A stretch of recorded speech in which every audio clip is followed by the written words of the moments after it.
সর্বপ্রথম শুরুতেই কৃতজ্ঞতা প্রশংসা জ্ঞাপন করছি সেই মহা অধিপতি আল্লাহ রাব্বুল আলামিনের, যিনি এই এলাকা থেকে অনেক মানুষের মধ্যে থেকে আমাদের কিছু লোককে নির্বাচিত করে বাছাই করে পবিত্র জুমা দিবসের খুতবা এবং জুমা দিবসের 2 রাকাত জুমার সালাত আদায়ের লক্ষ্যে সমবেত হওয়ার জন্য তৌফিক দান করেছেন। এই জন্য সকলে বলি আলহামদুলিল্লাহ।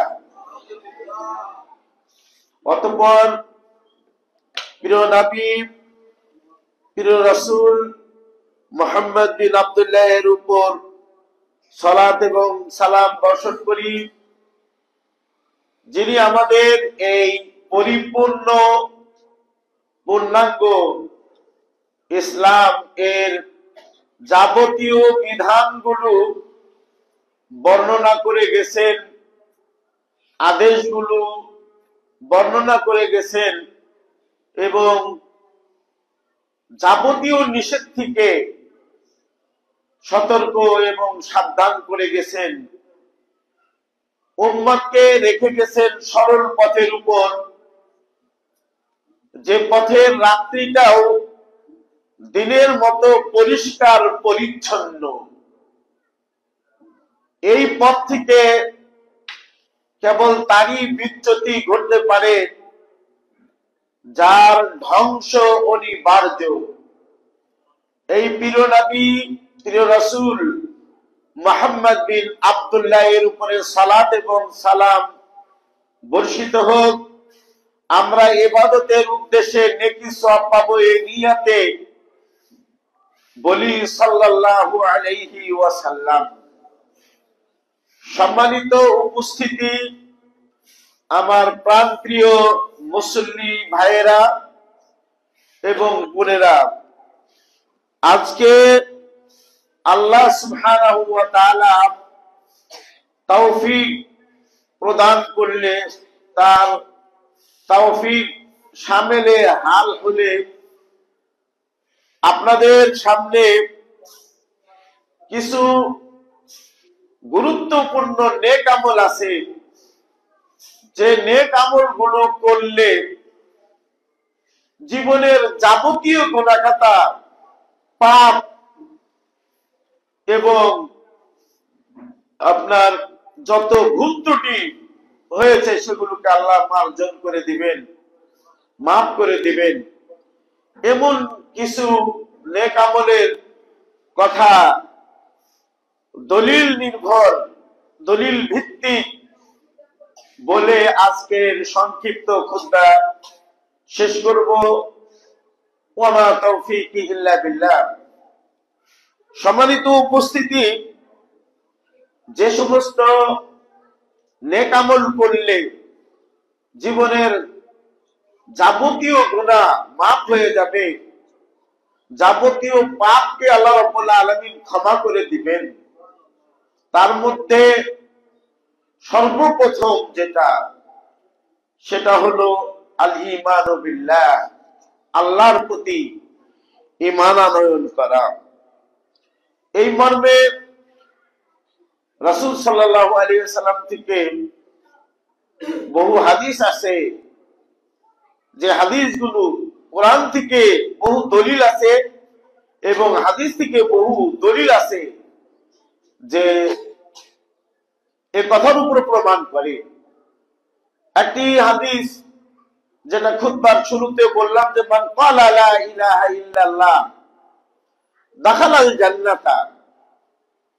অন্য রিওয়ায়াতের মধ্যে আছে যে মান ক্বালা লা ইলাহা ইল্লাল্লাহ ইয়াবতাগি বিযালিকা ওয়াজহাল্লাহ, যে লা ইলাহা ইল্লাল্লাহ বলবে, এর দ্বারাতে আল্লাহর সন্তুষ্টি কামনা করবে। লা ইলাহা ইল্লাল্লাহ বলবে, এর অর্থ হলো লা মা'বুদা বিহাক্কিন ইল্লাল্লাহ, সত্য কোনো উপাস্য নেই আল্লাহ ছাড়া, লা মা'বুদ হাক্কুন ইল্লাল্লাহ, সত্য কোনো উপাস্য নেই আল্লাহ ছাড়া। এখানে সত্য কথাটি অবশ্যই লাগাতে হবে। একটি হাদিস এভাবে বর্ণিত হয়েছে যে মান শাহিদা আল্লাহ ইলাহা ইল্লাল্লাহ ওয়া আন্না মুহাম্মাদার রাসূলুল্লাহ ওয়া আন্না ঈসা আব্দুল্লাহ ওয়া রাসূলুহু ওয়া কালিমাতুহু আলকাহা ইলা মারইয়াম ওয়া রূহুম মিনহু ওয়াল জান্নাতু হাক্কুন ওয়ান নারু হাক্কুন আদখালাহু আল্লাহুল জান্নাতা আলা মা কানা মিনাল আমাল। এখানে হাদিসটি বুখারী এবং মুসলিম শরীফের মধ্যে রয়েছে। যে ব্যক্তি সাক্ষ্য দিবে মান শাহিদা আল্লাহ ইলাহা ইল্লাল্লাহ, আল্লাহ ছাড়া সত্য কোনো মাবুদ নেই, এটা যে সাক্ষ্য দিবে এবং সাক্ষ্য দিব আন্না মুহাম্মাদার রাসূলুল্লাহ, মুহাম্মদ সাল্লাল্লাহু আলাইহি ওয়াসাল্লাম আল্লাহর রাসূল, প্রেরিত রাসূল, ওয়া আন্না ঈসা আব্দুল্লাহ, ঈসা নবী, আব্দুল্লাহ আল্লাহর বান্দা, ওয়া রাসূলুহু এবং তার রাসূল। ঈসাকে খ্রিস্টানেরা ইবনুল্লাহ মনে করে, আল্লাহর পুত্র মনে করে, ওয়ালিয়াযু বিল্লাহ। আল্লাহ সুবহানাহু ওয়া তাআলা তিনি এক এবং একক, তার পরিচয় আল্লাহ সুবহানাহু ওয়া তাআলা সূরাতুল ইখলাসের মধ্যে দিয়েছেন। মুশরিকদের জবাবে, কাফেরদের জবাবে, উত্তরে তারা রাসূলকে জিজ্ঞাসা করেছিল বা রাসূল সাল্লাল্লাহু আলাইহি ওয়াসাল্লামের কাছে বলেছিল যে উনসুব লানা রব্বাক, তুমি তোমার রব যেদিকে মানুষদেরকে আহ্বান করতেছ তার নসব বর্ণনা করো। নসব মানে হলো বংশধর বর্ণনা করো, তার সিফাত বর্ণনা করো, গুণাগুণ বর্ণনা করো। এই কথা যখন মুশরিকেরা রাসূলকে বলেছিলেন, তখন আল্লাহ সুবহানাহু ওয়া তাআলা এই ছোট্ট সূরাটি নাজিল করেছিলেন এবং এই ছোট্ট সূরাটির মধ্যে আল্লাহর একবারে পূর্ণ ডেসক্রিপশন এখানে রয়েছে, বিবরণ রয়েছে। কুল হুয়াল্লাহু আহাদ, মুহাম্মদ এই নির্বোধ বেকুবদের উত্তরে তুমি বলে দাও, কুল হুয়াল্লাহু আহাদ, তিনি আল্লাহ এক এবং একক। কুল হুয়াল্লাহু আহাদ আল্লাহুস সামাদ, আর আল্লাহ রাব্বুল আলামিন বেনিয়াজ, অমুখাপেক্ষী, কোন জিনিসের তার প্রয়োজন নেই, তিনি নিজেই স্বয়ং সম্পন্ন, মুস্তাগনিন মানে তিনি সব জিনিস থেকে তিনি মুক্ত। ওয়া কুল্লু শাইইন ইহতাজু ইলাইহি ওয়া মুহতাজুনা ইলাইহি, সব কিছুই তার মুখাপেক্ষী, তার দিকে আল্লাহর প্রয়োজন, কিন্তু আল্লাহর কোনো কিছুই প্রয়োজন নেই। আল্লাহু আহাদ আল্লাহু সামাদ লাম ইয়ালিদ ওয়া লাম ইউলাদ, তিনি লাম ইয়ালিদ জন্ম নেন নাই, ওয়া লাম ইউলাদ আর তার কাছ থেকেও কোনো কিছু জন্ম নেয়নি। মানে হলো তার পিতা নেই এবং তিনিও কারো পিতা নন। আল্লাহু আকবার, মানে পরিচয় দিয়ে দিলেন আল্লাহ। ওয়া লাম ইয়াকুল লাহু কুফুয়ান আহাদ, আর তার সমকক্ষ কোনো কিছুই নেই। আল্লাহু আকবার। এইভাবে আল্লাহ রাব্বুল আলামিন এক এবং একক, কিন্তু খ্রিস্টানেরা তাদের জাহালাতির কারণে, অজ্ঞতার কারণে, মূর্খতার কারণে তারা জালা ঈসা ইবনে আল্লাহ মানে ঈসাকে তার বেটা বা পুত্র বানিয়েছে। ওয়ালিয়াযু বিল্লাহি ইল্লাল্লাহ সুবহানাহু ওয়া তাআলা তাআলা উলুওয়ান কাবীরা, তাদের এই কথা থেকে আল্লাহ রাব্বুল আলামিন অনেক ঊর্ধ্বে এবং অনেক সমুন্নত। আল্লাহ সুবহানাহু ওয়া তাআলা বলেন যে তিনি এক এবং একক, তার কোনো শরীক নেই, তিনি কোন জিনিসের মুহতাজ নয়, সব জিনিস তার মুহতাজ, মুখাপেক্ষী, এবং তিনি কারো পিতা নন এবং তারও কোনো পিতা নেই। আল্লাহ সুবহানাহু ওয়া তাআলা এমন সত্তা, ওয়া লাম ইয়াকুল লাহু কুফুয়ান আহাদ, কেউ তার সমকক্ষ নয়। তো ঈসা আব্দুল্লাহ, আল্লাহর ঈসা আব্দুল্লাহ মানে আল্লাহর বান্দা, ওয়া রাসূলুহু এবং তার রাসূল, এই কথা যে সাক্ষ্য দিবে। ওয়া আন্না আল জান্নাতা ওয়া কালিমাতুহু আলকাহা ইলা মারইয়াম ওয়া রূহুম মিনহু, আর আল্লাহ সুবহানাহু ওয়া তাআলা ঈসাকে বিনা বাপে সৃষ্টি করেছেন। আদমকে মানে পিতা মাতা ছাড়া সৃষ্টি করেছেন, আবার আদমকে পিতা মাতা ছাড়া সৃষ্টি করেছেন, আর হাওয়াকে বাপ আদম থেকে সৃষ্টি করেছেন, ঈসা তাকে বিনা বাপে সৃষ্টি করেছেন। আর আল্লাহ চাইলে মানে কোনো কিছুই লাগে না, আল্লাহ রাব্বুল আলামিন তা সৃষ্টি করতে পারেন। পিতা মাতা উভয়কেই ছাড়া আল্লাহ রাব্বুল আলামিন সৃষ্টি করতে পারেন। তিনি ইযা আরাদা শাইআন, তিনি যদি কোনো কিছু সৃষ্টি করার ইচ্ছা পোষণ করেন, তাহলে আল্লাহ রাব্বুল আলামিন কুন ফায়াকুন মানে হও, আর সাথে সাথে হয়ে যায়। ঈসা আব্দুল্লাহ আল্লাহর বান্দা, ওয়া রাসূলুহু তার রাসূল, এই কথা মুসলিমদের আকীদা বিশ্বাস, এই সাক্ষ্য যে দিবে। এবং ওয়া কালিমাতুহু আলকাহা ইলা মারইয়ামা ওয়া রূহুম মিনহু, কালিমাতুহু মানে আল্লাহ সুবহানাহু ওয়া তাআলার বাণী, যেটা আল্লাহ রাব্বুল আলামিন ফেরেশতার মাধ্যমে মারইয়াম আলাইহিস সালাম এর জরায়ুতে ফেরেশতার মাধ্যমে ফু দিয়ে দিয়েছিলেন। এইভাবে তার সৃষ্টি হয়েছে, এই কথার প্রতি যে বিশ্বাস স্থাপন করবে। ওয়াল জান্নাতা হাক্কুন ওয়ান নার হাক্কুন, জান্নাত যেটা মুত্তাকিনদের জন্য আল্লাহ রাব্বুল আলামিন তৈরি করে রেখেছেন, এটা সত্য।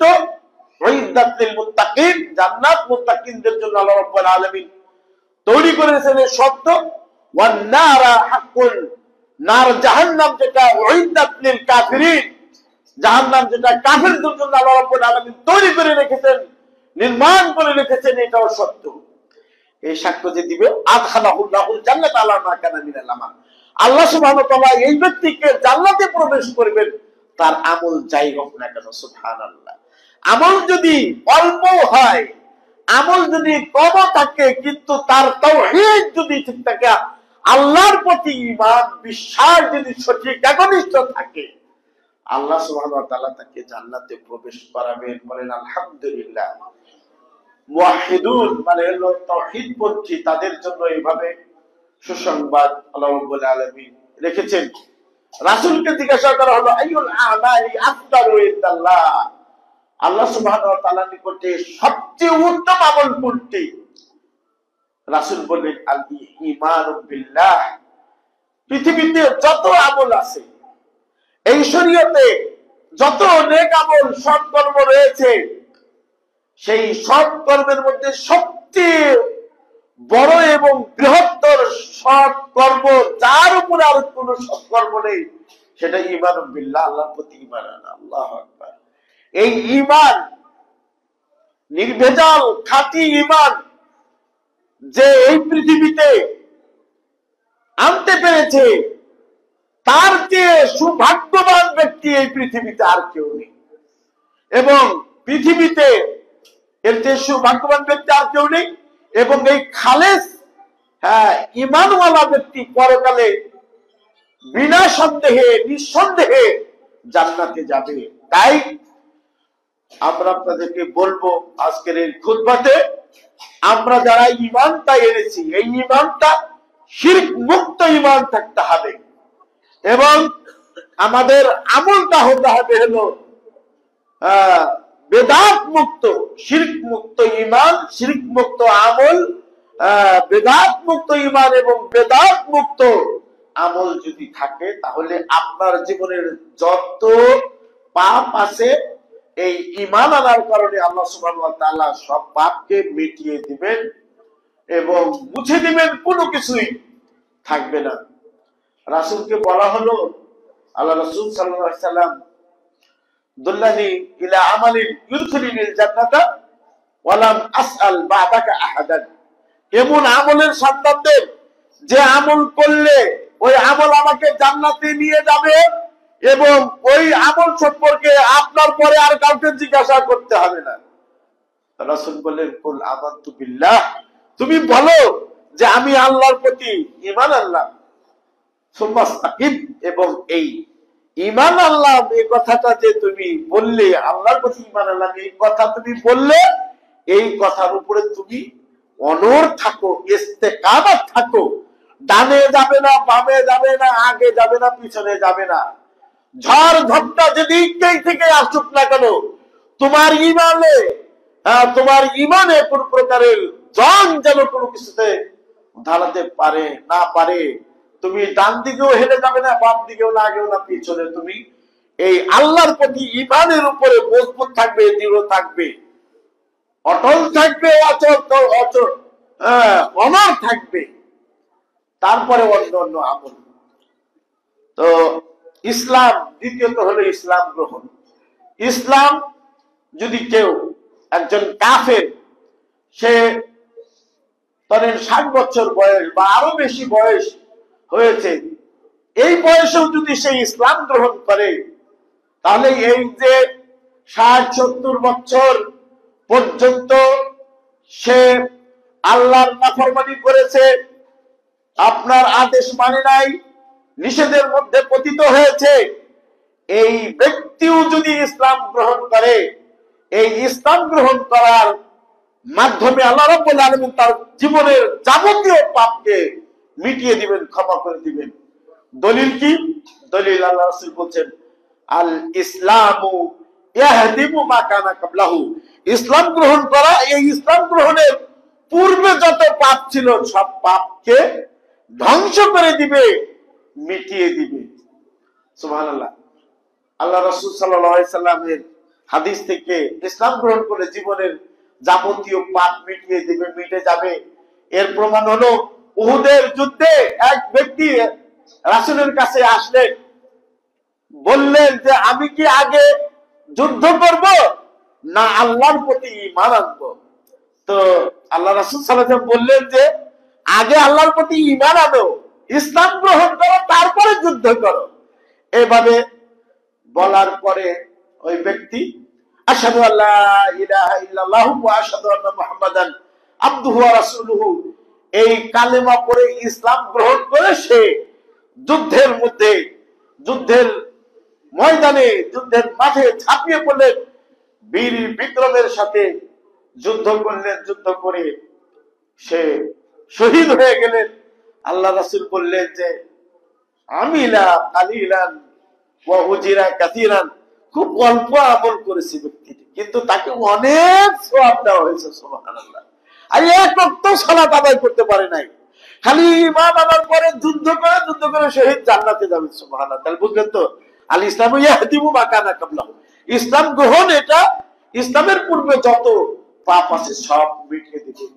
তাই আমাদের মুসলিম ছাড়া যারা অন্যরা রয়েছেন, আমরা আপনাদেরকে জোর এবং আপনাদের উপরে শক্তি প্রয়োগ করতে যাব না। ইসলাম কারোর উপরে জোর জবরদস্তি করে বলে না যে তুমি ইসলাম গ্রহণ করো, চাপিয়ে দেয় না। আমরা বলি, ইসলাম বলে যে ইসলাম সম্পর্কে আপনি পড়াশোনা করেন, ইসলামের যে মাহাসিন, ইসলামের যে সৌন্দর্য রয়েছে সে সম্পর্কে আপনি অবগত হন। অবগত হয়ে যদি আপনার ভালো লাগে তাহলে আপনি ইসলাম গ্রহণ করুন। আর যদি আপনার এটা, যদি আপনার বিবেকে, আপনাকে যে আকল দেওয়া হয়েছে, বিবেক দেওয়া হয়েছে, এটা যদি আপনার কাছে ভালো না হয়, ভালো মনে না হয় তাহলে না করলেন। কিন্তু ইসলাম আপনার বিবেকে ভালো না হলেও, ইসলাম এটা পৃথিবীর শ্রেষ্ঠ একটি ধর্ম, দিন। এটার ছায়াতলে যারাই আসবে তারা দুনিয়াতে শান্তি পাবে, পরকালে নাজাত এবং মুক্তি পাবে। তবে এখানে আরেকটি কথা আমরা বলতে চাই যে ইসলামের মাঝে কোনো প্রকারের ত্রুটি বিচ্যুতি নেই। ইসলাম ধর্মের মাঝে, ইসলাম ধর্ম গ্রহণকারী মুসলিমদের কারো মাঝে যদি কোনো ত্রুটি থাকে, বিচ্যুতি থাকে, অপূর্ণতা, কমতি থাকে, সেটা ওই মুসলিম ব্যক্তির কমতি, কিন্তু ইসলামের মধ্যে কোনো প্রকারের ত্রুটি এবং বিচ্যুতি নেই, কমতি নেই। ইসলাম পরিপূর্ণ, পূর্ণাঙ্গ, এবং ইসলামের যে মাহাসিন সৌন্দর্য রয়েছে সেটা পৃথিবীর শ্রেষ্ঠ মাহাসিন বা শ্রেষ্ঠ সৌন্দর্য। ইসলাম গ্রহণ করলে যাবতীয় গুনাহ খাতা মাফ হয়ে যাবে। আর তাওবা করলে, তাওবা, মানুষ তো চলতে ফিরতে, উঠতে বসতে, কাজে কর্মে, লেনদেনে, চলায় ফিরায় আপনার পাপ হয়, গুনাহ হয়। কখনো ছোট গুনাহ করে, কখনো বড় পাপ করে। এই বড় পাপ কেউ যদি করে যদি তওবা করে, তাহলে তার যাবতীয় গুনাহ তওবা করার কারণে আল্লাহ মাফ করে দিবেন। আর এই তওবার দিকে আল্লাহ সুবহানাহু ওয়া তাআলা, তওবা করার প্রতি আল্লাহর দিকে তদীয় রাসূলের আদর্শের দিকে ফিরে আসার জন্য আল্লাহ উদাত্ত আহ্বান জানিয়েছেন। বলছেন যে তুবু ইলাল্লাহি জামিআন আইয়ুহাল মুমিনুন, হে মুমিন সম্প্রদায় তোমরা সকলেই সমবেতভাবে আল্লাহর কাছে তওবা করো, আল্লাহর কাছে ফিরে আসো। এভাবে আল্লাহ সুবহানাহু ওয়া তাআলা নির্দেশ দিয়েছেন তওবা করার জন্য। রাসূল হাদিসের মধ্যে বলছেন কি জানেন? রাসূল বলছেন আত-তাওবাতু তাজুব্বু মা কানা কাবলাহু। এই তওবা যদি কেউ করে, এই তওবা করার কারণে তওবার আগে যত বড় ছোট পাপ করেছে সবগুলোকে আল্লাহ মাফ করে দিবে। দলিল কি? দলিল সহ তো বলছি, যে দলিল সহ বলবো। আর তাওবাতু তাজুব্বু মা কানা কাবলাহু, তওবা করলে আল্লাহ সুবহানাহু ওয়া তাআলা যাবতীয় পাপকে মিটিয়ে দিবেন। কেমন করে হতে পারে? একটা বুখারী শরীফের হাদিস, লম্বা হাদিস আছে যে এক ব্যক্তি 99 জন লোককে হত্যা করার পরে তার মাঝে অনুশোচনা আসছিল। অনুশোচনা মানে অনুতপ্ততা, নাদাম আরবিতে বলা হয় লজ্জাবোধতা, যে হায় আমি এতজন লোককে হত্যা করলাম, মেরে ফেললাম, আমি কিভাবে পার পেতে পারি? আমার এই 99 জনকে হত্যা করার পাপ আমি কিভাবে মিটিয়ে নিতে পারি? এই অনুশোচনা তার মাঝে আসলো। আসার পরে একজন আবেদকে, আবেদ মানে ইবাদতকারীকে জিজ্ঞাসা করলো, হাল মিন তাওবাতিন ইযা তুবতু ইলাল্লাহ, বলছে যে আমি যদি আল্লাহর কাছে তওবা করি তাহলে কি আমার তওবা গ্রহণ হবে? আবেদ মানে এখান থেকে আলেম না, জাহেল, অজ্ঞ। সে মনে করছে যে একজন লোককে হত্যা করা কত মহাপাপ, একজনকে হত্যা করলে সে হত্যা করছে 99 জন, সে তওবা করলে আবার তওবা কিভাবে গ্রহণ হবে? বলছে না, তওবা গ্রহণ হবে না। ফতোয়া দিয়ে দিল, ওই যে বিনা ইলমে ফতোয়া, বিনা জ্ঞানে ফতোয়া দিলে দেখেন কত ধরনের ঝামেলা হয়। তাই তো এক হাদিসের মধ্যে আল্লাহ রাসূল বলছেন যে এমন এক জামানা আসবে, বলছে যে হাদিসটি এরকম যে হাত্তা ইযা লাম ইউবকি আলিমান ইত্তাখাযান নাসু রুসান জুহালান, বলছে যে সে জামানা এমন আসবে, বলছে যে সেখানে একটা আলেমকেও আল্লাহ বাকি রাখবে না। এমত অবস্থায় মানুষেরা এই জাহেলদেরকে তাদের রইস, লিডার বানিয়ে দিবে এবং তাদেরকে জিজ্ঞাসা করবে, ফাসুইলু, তাদেরকে জিজ্ঞাসা করবে, ফাআফতাউ বেগাইরি ইলমিন, তারা এই জাহেল মূর্খ যাদেরকে মানুষ লিডার বানিয়ে নিবে, এরা এদেরকে জিজ্ঞাসা করলে এরা ফতোয়া দিবে বিনা ইলমি, বিনা জ্ঞানে ফতোয়া দিবে। ফাদাল্লু ওয়া আদাল্লু, তারা এই বিনা ফতোয়াতে, বিনা ইলমে ফতোয়া দেওয়ার কারণে নিজে পথভ্রষ্ট হবে, ও আদাল্লু, এবং মানুষকেও পথভ্রষ্ট করবে। তো এই আবেদ বিনা ইলমে ফতোয়া দিল, পরে সে ভাবলো যে পাপ যখন করছি, আমার তওবা যখন গ্রহণীয় হবে না, এর আর বাকি রেখে লাভ নেই। ওই ব্যক্তিকেও হত্যা করলো। তাহলে কতজন হলো? 100 জন। 100 জনকে হত্যা করার পরে ওই যে অনুশোচনা অন্তরের মধ্যে সৃষ্টি হয়েছে, তওবা, এই অনুশোচনা সৃষ্টি হওয়ার পরে সে থেমে থাকলো না, একজন আলেমের অনুসন্ধানে থাকলো। যে জিজ্ঞাসা করলো, একজন আলেমকে পেল যে আমি যদি তওবা করি তাহলে কি তওবা গ্রহণ হবে? অবশ্যই, মাল্লাযী ইয়াহুলু বাইনাকা ওয়া বাইনা তাওবাতিকা, তুমি তওবা করবে, তওবা গ্রহণ হবে। তোমার মাঝে এবং তোমার তওবা গ্রহণ এবং আল্লাহর মাঝে কোনো বাধা নেই। তওবা করলে তওবা গ্রহণ হবে। তবে এক কাজ করতে হবে, তুমি যে গ্রামে আসো, এই গ্রাম হলো পাপিষ্ঠ গ্রাম, এটা ছেড়ে ওই গ্রাম, এই ধরেন আপনার সুন্নাত গ্রাম, আলহামদুলিল্লাহ কোরআন সুন্নাত আলোতে এই গ্রাম আমার হচ্ছে, ওই গ্রাম বাদে গ্রামে তোমাকে হিজরত করতে হবে। তাই করতে শুরু করলো। যে এই যে 100 জন লোক হত্যা করছে, নাজাত পেতে হবে, মুক্তি পেতে হবে। পরে ওই পাপিষ্ঠ গ্রাম ছেড়ে ওই ভালো গ্রামে যাওয়ার জন্য রওনা দিছে। মধ্যে পথে আসছে, মধ্যে হাদিসের মধ্যে আসছে যে মধ্যে পথে আসেই না, একটু সেই পাপের গ্রামের কাছেই ছিল। এমত অবস্থায় রহমতের ফেরেশতা এবং আযাবের ফেরেশতা দুই তলায় এসে উপস্থিত। এখন তার জান কবজ করবে। রহমতের ফেরেশতারা বলে যে আমরা তার জান কবজ করবো, আর ওই আযাবের ফেরেশতারা তারা বলে আমরা তার জান কবজ করবো। রহমতের ফেরেশতারা বলেছে সে তো তওবা করেছে, তার তওবা কবুল হয়েছে, আমরা তার জান কবজ করবো, সে জান্নাতি। আর আযাবের ফেরেশতারা বলে যে 100 জন লোককে হত্যা করেছে, সে কিভাবে জান্নাতে যেতে পারে? আযাবের ফেরেশতারা বলছে আমরা তার জান হত্যা করব। এইভাবে দুই দল ফেরেশতা তর্ক বিতর্কে লিপ্ত। এমত অবস্থায় ফাইসালা হলো যে ওই পাপের গ্রাম এবং যে গ্রামে ভালো কাজ হয় দুটার মাপা হোক, সে যে আসছে যে জায়গায়, এই জায়গা থেকে যেটা নিকটে সেই অনুপাতে তার ফাইসালা হবে। পাপের গ্রাম যদি নিকটে হয় তাহলে আযাবের ফেরেশতারা তার জান কবজ করবে, আর ওই যে গ্রামে ভালো কাজ হয় ওই গ্রামের কাছাকাছি যদি হয় তাহলে রহমতের ফেরেশতারা তার জান কবজ করবে। মাইকা দেখা যায় কি যে আযাবের গ্রাম মানে পাপের গ্রাম কাছে, পরে আল্লাহ রাব্বুল আলামিন ওই যে তওবা করছে মাফ করে দিব, তার যাবতীয় পাপ মাফ হবে। পরে আল্লাহ জমিনকে বলছেন, পাপের গ্রামকে বলছে তাবা আদি এই পিছিয়ে যাও, জমিনকে আদেশ দিছে, এই পাপের গ্রাম পিছিয়ে গেল। আর ওই নেক কাজ সম্পাদন হয় ভালো গ্রাম, ওটাকে বলে তাকারাবি আইয়ে আসো, এগিয়ে আসলো। পরে ওই রহমতের ফেরেশতারা তার জান কবজ করলো, বলেন আলহামদুলিল্লাহ।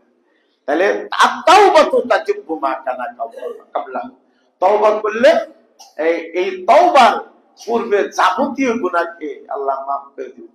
অধিকাংশ মানুষ রাসূলের যুগে সব বয়স্ক অবস্থায় মদ খাইছে, তার পরবর্তীতে রাহাজানি করেছে, তারপরে ডাকাতি করেছে, চুরি করেছে, জিনা করেছে, যত পাপ ছিল সেগুলো করার পরে আল্লাহর প্রতি ঈমান আনছে, ঈমান আনার ইসলাম গ্রহণ করার কারণে ইসলামের পূর্বে যত পাপ করছে সব আল্লাহ মাফ করে দিয়েছেন। তাহলে ঈমান, ইসলাম, তাওবা, আরেকটা আছে হিজরত।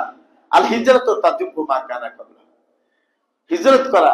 মক্কা থেকে মদিনায় হিজরত করা ওয়াজিব ছিল। মক্কা হলো দারুল হারব আর মদিনা হলো দারুল ইসলাম। ওইখান থেকে মক্কা বিজয় হওয়ার আগ পর্যন্ত মক্কা থেকে মদিনায় হিজরত করা ওয়াজিব ছিল। আল্লাহু আকবার। যারাই মক্কা থেকে মদিনায় হিজরত করে এসেছিলেন, এই হিজরত করার কারণে যত পাপ ছিল আল্লাহ রাব্বুল আলামিন এই হিজরতের দরুন তাদেরকে মাফ করে দিয়েছেন। সুবহানাল্লাহ। আল হিজরত তাজিব্বু মা কানা কাবলা, হিজরত করার কারণে হিজরতের পূর্বে যত পাপ হয়েছে সেই পাপকে আল্লাহ রাব্বুল আলামিন মাফ করে দিবেন। খালেস নিয়ত হতে হবে অবশ্যই। সম্মানিত উপস্থিতি, আরেকটি কাজ আছে যেটা করলে আপনার জীবনের যাবতীয় গুনাহকে মাফ করে দিবেন, আপনি নিষ্পাপ হয়ে যাবেন। সেটা হলো হজ করা। অনেকে আলহামদুলিল্লাহ আপনারা হজ করে এসেছেন। আল্লাহ রাসূল সাল্লাল্লাহু আলাইহি ওয়াসাল্লাম বলছেন যে মান হাজ্জা হাদাল বাইতা ওয়ালা ইয়ারফু ওয়ালা ইয়ারফু রাজা মিন দুনুবিহি কায়াউমিন ওয়ালাদাতহু উম্মুহু। আল্লাহু আকবার। যে ব্যক্তি হজ করলো, এই ঘরের কাবা শরীফের হজ করলো, ওয়ালাম ইয়ারফু অশ্লীল কথা বললো না, ওয়ালাম ইয়াফসুক ফাসিকি কথা কাজ করলো না, রাজা মিন দুনুবিহি সে তার পাপ থেকে ফিরে আসলো, কায়াউমিন ওয়ালাদাতহু উম্মুহু ওই দিনের মতো যেদিন তার মাতা তাকে জন্ম দিয়েছিল। সুবহানাল্লাহ। মানে হজ করলে, হজ যদি আল্লাহর কাছে কবুল হয় তাহলে নিষ্পাপ হয়ে যায়। সম্মানিত উপস্থিতি, এখানে কথা বললাম ঈমান, ইসলাম, তাওবা, হিজরা আর হলো হজ। এই পাঁচটি কাজ যদি কেউ করে তাহলে আল্লাহ সুবহানাহু ওয়া তাআলা তার জীবনের যাবতীয় পাপকে মাফ করে দিবেন, ক্ষমা করে দিবেন। 6 নাম্বার তাসবিহ। তাসবিহ পাঠ করলে, তাসবিহ আল্লাহর পবিত্রতা বর্ণনা করা, সুবহানাল্লাহি ওয়া বিহামদিহি পাঠ করা। এটা যদি কেউ দিনে 100 বার সুবহানাল্লাহি ওয়া বিহামদিহি বলেন, সুবহানাল্লাহি ওয়া বিহামদিহি, এটা কেউ যদি দিনে 100 বার পরে হুত্তাত খাতায়াহু, তার খাতিয়াতুল বহুজাল খাতায়া, তার সব পাপকে মিটিয়ে দেওয়া হবে, সব পাপকে মুছে দেওয়া হবে। কেমন? ওয়ালাউ কানাত মিসলা জাবাদিল বাহার, ওই ব্যক্তির পাপ যদি সমুদ্রের ফেনা পরিমাণও হয়। বলেন সুবহানাল্লাহ। তাসবিহ সুবহানাল্লাহি ওয়া বিহামদিহি দিনে যদি কেউ 100 বার পড়ে, তাহলে তার পাপ সমুদ্রের ফেনা পরিমাণ হলে মাফ করে দিবেন। 7 নাম্বার আল ইস্তিগফার, আল্লাহর কাছে ক্ষমা চাওয়া।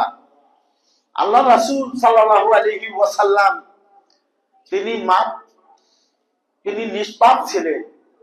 আল্লাহ রাসূল তিনি নিষ্পাপ ছিলেন, তারপরেও এক হাদিসে 70-এর অধিকবার আল্লাহর কাছে তওবা ইস্তিগফার করতেন।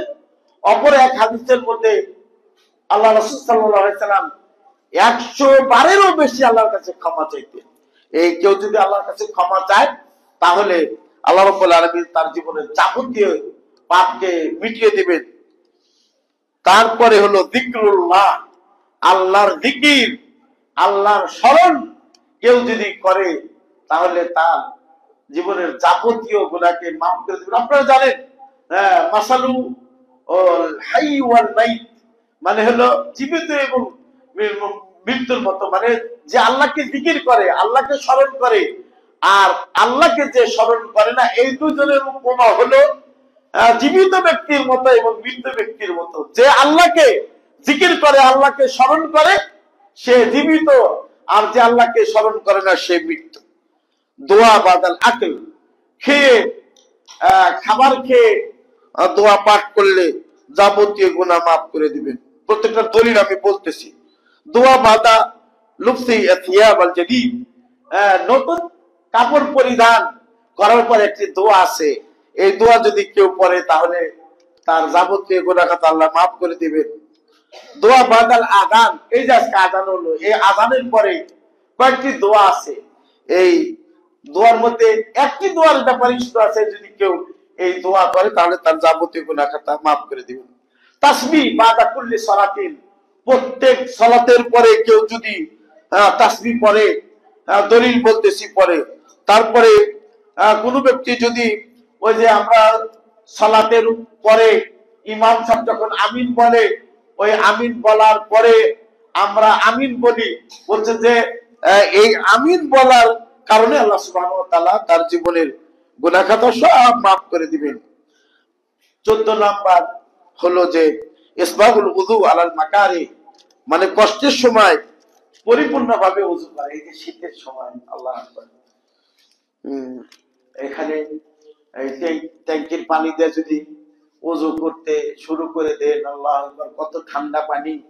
এই ঠান্ডা পানি কারণে অনেক সময় দেখা যায় যে একবারে এই পর্যন্ত পুরাপুরি ভাবে তো ধুইতে হবে, তাই না? একটা পশমদানি শুকনা না থাকে, এই কোনই পর্যন্ত অনেকেই শীতের কারণে এটা এই কোনই পর্যন্ত, অথবা এই হাতের এই পুরা চুলগুলোর লোমগুলো পূর্ণাঙ্গ ভাবে ধয় না, পরিপূর্ণ ভাবে ওযু করে না। এই সময়ে, এই শীতের সময়ে যারা পূর্ণাঙ্গ ভাবে ওযু করবে, তাদের গুনাহ খাতাকে আল্লাহ মাফ করে দিবেন। বলছিলাম যে গুনাহ খাতা মাফ হয়ে যাবে ক্ষমা চাওয়ার মাধ্যমে। আল্লাহ রাসূল হাদিসের মধ্যে বলছেন, মান ক্বালা আস্তাগফিরুল্লাহ আস্তাগফিরুল্লাহ আল্লাযী লা ইলাহা ইল্লা হুয়াল হাইয়ুল কাইয়্যুম ওয়া আতুবু ইলাইহি। ছোট্ট দোয়া, এটা আমরা নামাজের পরে পড়ি না, আস্তাগফিরুল্লাহ আস্তাগফিরুল্লাহ আস্তাগফিরুল্লাহ 3 বার বলি। এই আস্তাগফিরুল্লাহটা এই সংক্ষিপ্ত বলা যায়, এইটাও বলতে পারেন, অথবা ওই যে সাইয়্যিদুল ইস্তিগফার যেটা আছে, সেটাও আপনি বলতে পারেন।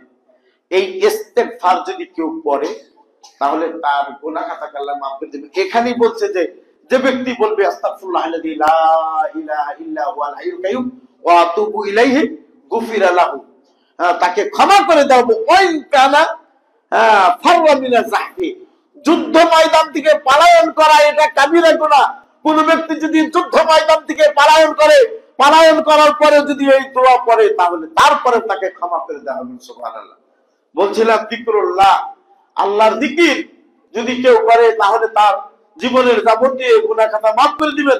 রাসূল বলছেন, মা আলাল আরদি আহাদুন ইয়াকুলু লা ইলাহা ইল্লাল্লাহ আল্লাহু আকবার ওয়ালা হাওলা ওয়ালা কুওয়াতা ইল্লা বিল্লাহ, যে ব্যক্তি পৃথিবীর উপরে যে কেউ লা ইলাহা ইল্লাল্লাহ বলবে, আল্লাহ ছাড়া সত্য কোনো মাবুদ নেই, আল্লাহু আকবার, আল্লাহ মহান, ওয়ালা হাওলা ওয়ালা কুওয়াতা ইল্লা বিল্লাহ।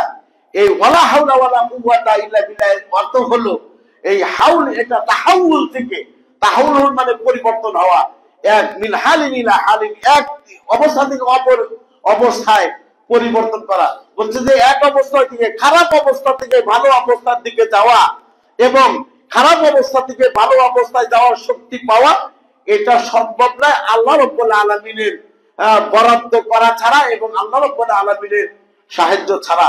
যে বলবে আল্লাহ ছাড়া সত্য কোনো মাবুদ নেই, মহান আল্লাহ রাব্বুল আলামিন মহান, এবং ভালো খারাপ অবস্থা থেকে ভালো অবস্থায় যাওয়া এবং ভালো কাজ করার শক্তি, এটা আল্লাহর তৌফিক এবং আল্লাহর সাহায্য ছাড়া সম্ভব নয়। এটা যে বলবে কুফিরাত আনহু খাতায়াহু, তার গুনাহ খাতা সব মাফ করে দেওয়া হবে। ওয়ালাউ কানা মিসলা জাবাদিল বাহর, এখানেও বলা হয়েছে তার পাপ যদি সমুদ্রের ফেনা পরিমাণ হয় তাও আল্লাহ রাব্বুল আলামিন মাফ করে দিবেন। মানে আল্লাহ সুবহানাহু ওয়া তাআলা কত দয়ালু এবং কত মেহেরবান। বান্দারা পাপ করে, এই পাপ যত বেশি হোক না কেন তারপরেও যদি তারা আল্লাহর কাছে প্রত্যাবর্তন করে, আল্লাহ রাব্বুল আলামিন মাফ করে দিবেন, ক্ষমা করে দিবেন। দেখেন আমরা খাওয়ার পরে একটি দোয়া আছে, অনেকেরই মুখস্থ নাই, অনেকেই আমরা পড়ি না। রাসূল বলছেন যে মান আকালা তাআমান সুম্মা ক্বালা, যে ব্যক্তি খানা খেলো, খানা খাওয়ার পরে বলল আলহামদুলিল্লাহিল্লাযী আতামানি হাযা তাম, সকল প্রশংসা সেই সত্তার যিনি আমাকে এই খাদ্য খাইয়েছেন, ওয়ারাযাকানি হে, এবং আমাকে এই রিজিক হিসেবে দিয়েছেন আমার পক্ষ থেকে কোনো শক্তি এবং আমার পক্ষ থেকে কোনো ক্ষমতা ছাড়াই। গুফিরা লাহু মা তাকাদ্দামা মিন যামবিহি, তার যত অতিবাহিত গুনাহ আছে সব মাফ করে দিবেন। সুবহানাল্লাহ। দোয়াটা অত্যন্ত ছোট, আলহামদুলিল্লাহিল্লাযী আতামানি হাযা তাম ওয়ারাযাকানি মিন গায়রি হাওলি মিন্নি ওয়ালা কুওয়া, এই এক লাইন এর একটি দোয়া, এটা আপনারা মুখস্থ করে নেবেন। তারপরে আমরা সমাজের মধ্যে নিজেরাও নতুন পোশাক পরি, তারপর আমাদের ছেলে মেয়েদেরকেও নতুন পোশাক কিনে দেই। নতুন পোশাক পরার একটি দোয়া আছে, এই দোয়া পড়লে গুনাহ খাতা আল্লাহ মাফ করে দিবেন। সেই দোয়াটা কি? যে মান লাবিসা সাওমান ফাকালা, যে ব্যক্তি নতুন কাপড় পরিধান করবে এবং বলবে আলহামদুলিল্লাহিল্লাযী কাসানি হাদা, সকল প্রশংসা সেই সত্তার যিনি আমাকে এই পোশাক পরিয়েছেন, কাসানি হাদা, আমাকে এই পোশাক পরিয়েছেন, ওয়ারাযাকনি, এবং আমার পক্ষ থেকে আমার শক্তি এবং আমার প্রচেষ্টা ছাড়াই এটা আমাকে রিজিক হিসেবে দিয়েছেন। গুফিরা লাহু মা তাকাদ্দামা মিন যামবিহি, তার আগের যাবতীয় গুনাহ খাতাকে আল্লাহ মাফ করে দিবেন।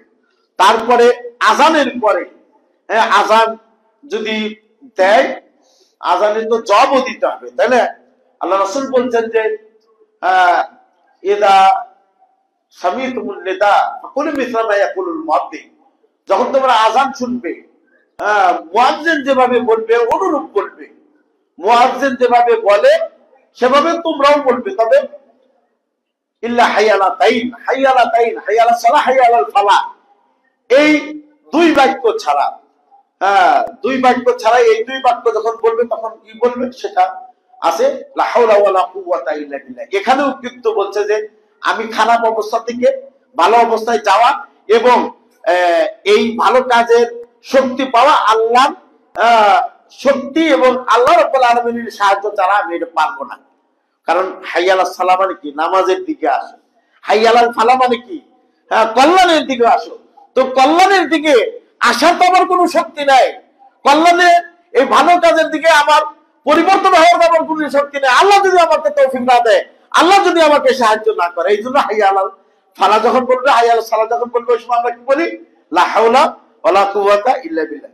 আল্লাহ রাসূল বলছেন মান কালা হিনা ইয়াসমাউল মুয়াদ্দিনা, যখন মুয়াজ্জিন কে আযান দিতে বলবে, আযান দিতে শুনবে, তখন বলবে আশহাদু আল্লা ইলাহা ইল্লাল্লাহু ওয়াহদাহু লা শারীকা লাহু ওয়া আন্না মুহাম্মাদান আবদুহু ওয়া রাসূলুহু, আমি সাক্ষ্য দিচ্ছি আল্লাহ ছাড়া সত্য কোনো মাবুদ নেই, ওয়াহদাহু লা শারীকা লাহু, তিনি একক, তার কোনো শরীক নেই, আর মুহাম্মদ সাল্লাল্লাহু আলাইহি সাল্লাম তার বান্দা এবং রাসূল। রাদিতু বিল্লাহি রব্বান, আমি আল্লাহর প্রতি সন্তুষ্ট হয়েছি রব হিসাবে, ওয়া মুহাম্মাদির রাসূলা, আর মুহাম্মাদের প্রতি আমি সন্তুষ্ট হয়েছি রাসূল হিসাবে, এবং ইসলামের প্রতি আমি সন্তুষ্ট হয়েছি আমার দ্বীন হিসাবে, গুফিরা লাহু যামবাহু, তার পাপকে মিটিয়ে দিব। সুবহানাল্লাহ। তারপরে আল্লাহ রাসূল সাল্লাল্লাহু আলাইহি ওয়াসাল্লাম আরো বলেছেন, ওযু যেটা আমরা করি, হ্যাঁ, ওখানে ওই আযানের পরে কিন্তু আরেকটা দোয়া আছে, আল্লাহ রাব্বা হাদিহি দাওয়াতি তাম্মা ওয়া সালাতুল কায়িমা আতি মুহাম্মাদুল ওয়াসিলাতা ওয়াল ফাদিলা ওয়া বা'আথুহু মাকামান মাহমুদান আল্লাযী ওয়া'তাহু। এই যে দোয়া, এই দোয়া আযানের পরে যদি করে, রাসূল বলছেন যে তার জন্য আমার শাফাআত ওয়াজিব হয়ে যাবে, রাসূলের সুপারিশ করা কি ওয়াজিব হয়ে যাবে। ওযু, ওযু করলে আপনার শরীরে থেকে আপনার পাপ ঝরে ঝরে পড়ে যায়, বলে সুবহানাল্লাহ।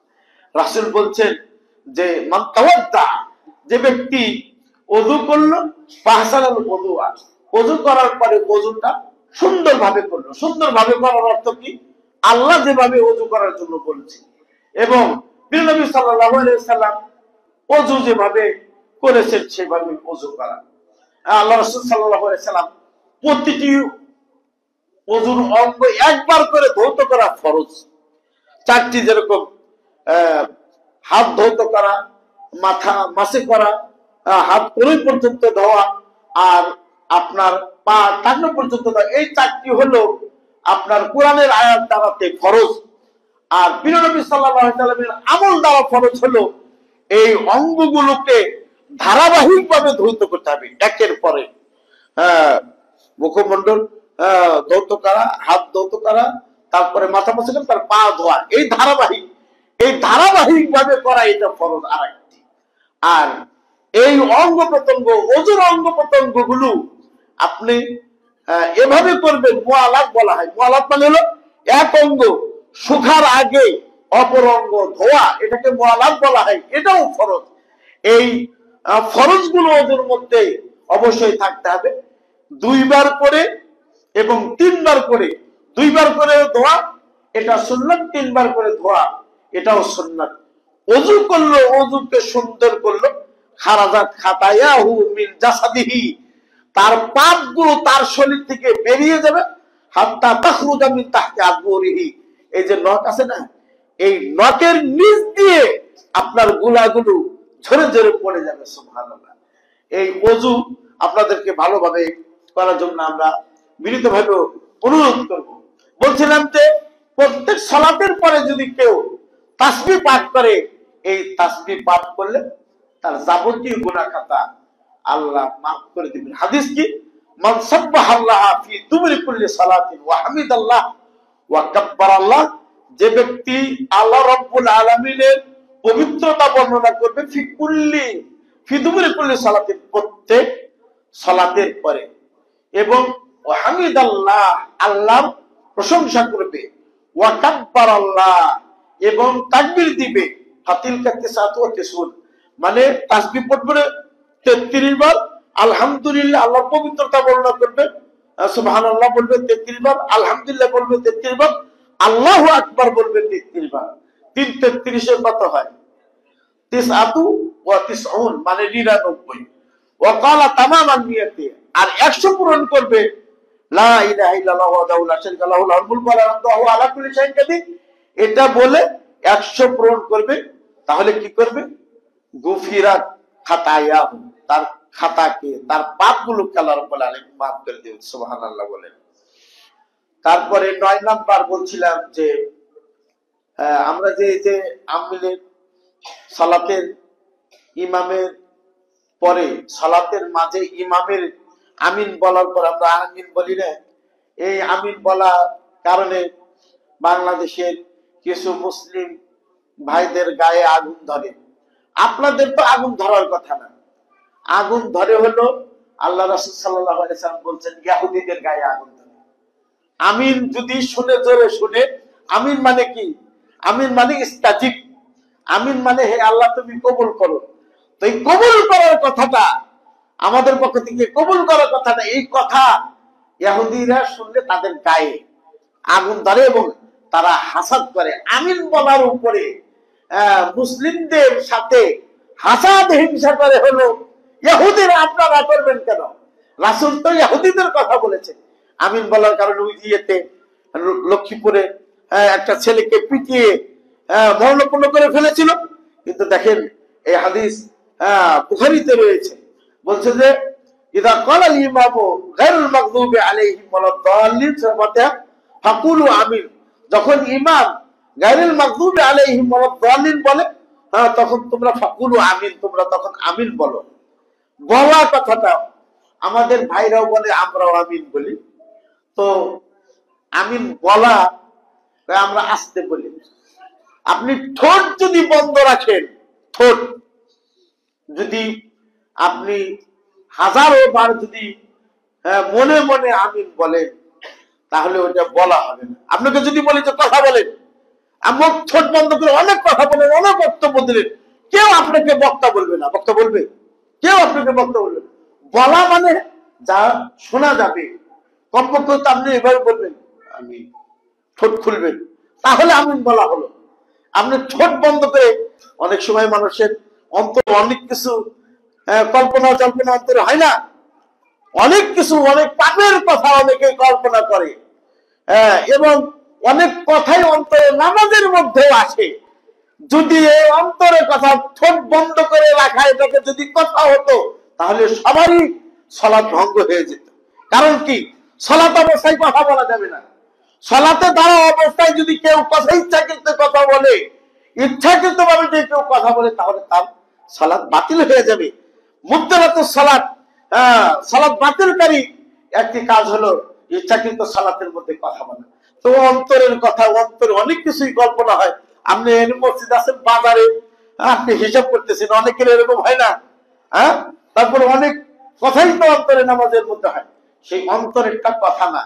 ঠোঁট বন্ধ করে যদি, ওই যে আমরা নামাজের মধ্যে যে কেরাত করি, একটা কেরাত তো আছে প্রকাশ্য কেরাত, আর একটা হলো জাহরি কেরাত, আর হলো সিররি কেরাত।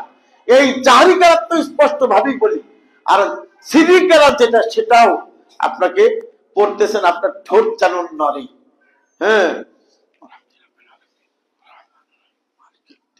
আপনি কেরাত করবেন সিররি কেরাতে, সেটাও আপনার ঠোঁট নড়তে হবে। ঠোঁট যদি না নড়ে, আপনার ওইটা কেরাত গণ্য হবে না, সালাত হবে না। তো আল্লাহ রাসূল বলছেন যে যখন ইমাম গায়রুল মাগদুবি আলাইহিম ওয়ালাদ-দাল্লিন বলে, তোমরা আমিন বলো। আর বলার ব্যাখ্যা আমি আপনাদেরকে বললাম, যে বলা মানে হলো জোরে বলেন, আস্তে বলতে হবে, ঠোঁট নড়তে হবে। মসজিদে দেখবেন যে তাদের ঠোঁট নড়ে কিনা। যদি ঠোঁট নড়ে তাহলে ঠিকই বললো, আর যদি ঠোঁট না নড়ে তাহলে তারা বললো না। কুলু আমিন, তাহলে তোমরা আমিন বলো। কেন, কি ফজিলত? ফামান ওয়াফাকা কাউলুহু কাউলাল মালাইকাতি গুফিরা লাহু মা তাকাদ্দামা মিন দাবিহি। যে মুসল্লির আমিন বলাটা ফেরেশতাদের আমিন বলার সাথে মিলে যাবে, একই সময় হবে গুফিরা লাহু মা তাকাদ্দামা মিন দাবিহি, তার জীবনের যাবতীয় পাপ সমূহকে মিটিয়ে দেওয়া হবে। সুবহানাল্লাহ। তো হাদিসের মধ্যে মনে আছে যে মানে দুনিয়াতে মুসল্লিরা আমিন বলে, আসমানে ফেরেশতারা আমিন বলে। দুনিয়ায় মুসল্লিরা যে আমিন বলে, এই মুসল্লিদের আমিন বলাটা যদি ফেরেশতাদের আমিন বলার একই সময়ে হয়ে যায়, এই দুনিয়াতে মুসল্লি যে আমিন বললো, এর গুনাহ খাতা আল্লাহ মাফ করে দিবেন। এনে আর একটা হলো 14 নাম্বার, আল্লাহ রাসূল বলছেন, আল্লাহ আদুল্লুকুম আলা মা ইয়ামহুল্লাহু বিহিল খাতায়া ওয়া ইয়ারফাউ বিহিদ দারাজাত। আমি কি তোমাদেরকে এমন কাজের সন্ধান দিব না, যে কাজ করলে ইয়ামহুল্লাহুল খাতায়া, যাবতীয় পাপকে মিটিয়ে দিবে। মাহায়ামহু মানে মুছে দেওয়া। ওই যে লেখার পরে কলম, এক কলম আছে না, ওই কলম দিয়ে দাগ দিলে মিটে যায়। বলছে যে এমন পাপের মানে এমন কাজের সন্ধান কি দিব না, যে কাজ করলে ওই তোমাদের পাপকে মিটে দিবে, মুছে দিবে। ওয়ার ফাউবিহি দারাজাত, এবং তোমাদের দারাজাতকে, তোমাদের র্যাঙ্ককে, তোমাদের মর্যাদাকে, তোমাদের সম্মানকে আল্লাহ সমুন্নত করবেন। এমন কাজের সন্ধান কি আমি তোমাদেরকে দিব না? তখন আল্লাহ রাসূল বললেন, সাহাবারা বললেন, বলো বালা ইয়া রাসূলুল্লাহ, হে আল্লাহ রাসূল, হে অবশ্যই আপনি বলবেন, গুনাহ মাফ হবে, আর আমাদের দরজা, আমাদের মর্যাদা উঁচু হবে। এমন কাজের কথা আপনি আমাদেরকে অবশ্যই বলবেন।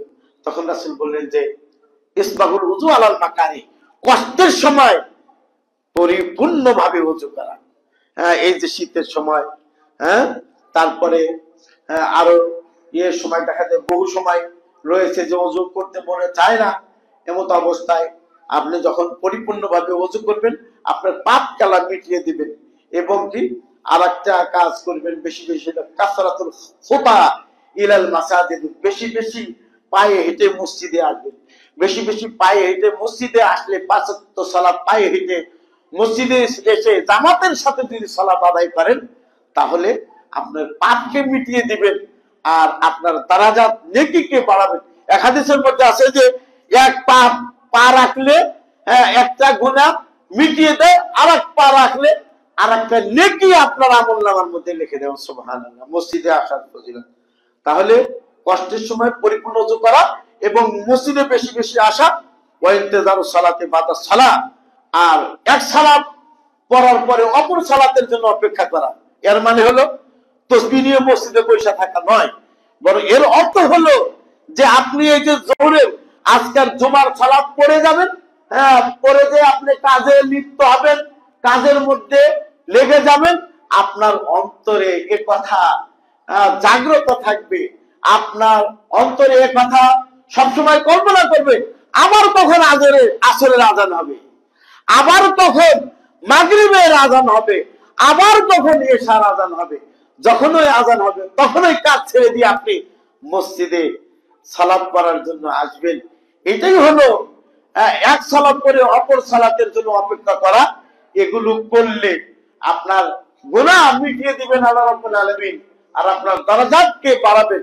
আর এটা বলছে ফাদালিকা রিবাত, আর এটাকে রিবাত বলা হয়। রিবাত মানে হলো কাফির এবং মুসলিমদের দেশের যে সীমান্ত, এই সীমান্ত পাহারা দেওয়াকে রিবাত বলা হয়। এই সীমান্ত পাহারা যারা দিবেন তাদের আমলনামা, এটা মৃত্যুর পরেও এই আমলের সওয়াব তাদের জন্য চালু থাকবে, জারি থাকবে। সম্মানিত উপস্থিতি, আমি মোটামুটি 14টি কাজের কথা বললাম। এই 14টি কাজ যদি করেন, কিছু কাজ আছে একবারে জীবনের কাবিরা সাগিরা বড় পাপ ছোট পাপ সব মিটিয়ে দিবে, আর নারী পুরুষের মধ্যে সমান। আবার কিছু পাপ আছে যেগুলো আপনার ছোট ছোট পাপ আছে, সে পাপগুলো আল্লাহ রাব্বুল আলামিন মিটিয়ে দিবেন। আল্লাহ পাক করছেন, আল্লাহ সুবহানাহু ওয়া তাআলা এই কাজগুলোকে আমরা যারা নারী পুরুষ এই জুমাতে উপস্থিত হয়েছি, খুতবাগুলো শুনলাম, কথাগুলো শুনলাম, তাদেরকে যেন এই কাজগুলো আল্লাহ করার জন্য তৌফিক দান করেন, বলেন আমিন। বারাকাল্লাহু লানা ওয়া লাকুম ফিল কুরআনিল আযীম ওয়া নাফা'না বিল আয়াতি ওয়া যিকরিল হাকীম। ফা ইন্নাহু তাআলা জাওয়াদুন কারীমুন মালিকুম বারুর রাউফুর রহিম।